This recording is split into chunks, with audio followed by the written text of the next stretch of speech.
So let's talk about how AI is assisting and actually accelerating you and not becoming you in a way. But I wanted to ask, do I start to look like a middle-aged man already with a podcast mic?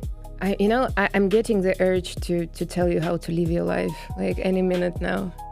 So what it does, when the document is filed by AI in the system, if the level of confidence, how correct it was filed is lower than your tolerance level of risks, then AI will trigger you to go ahead and review the document. So this way we have this human in the loop approach. In another use case, what is also an option is AI assisted filing.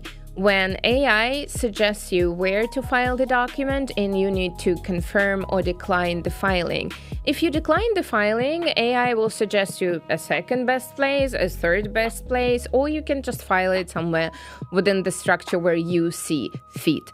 This is AI assisted or human in the loop or Copilot with AI, you name it. So the main idea is, no, it's not gonna replace you because you are the key decision maker in this situation. Our industry is heavily regulated. We are not there to 100% rely on AI to make the decisions for us.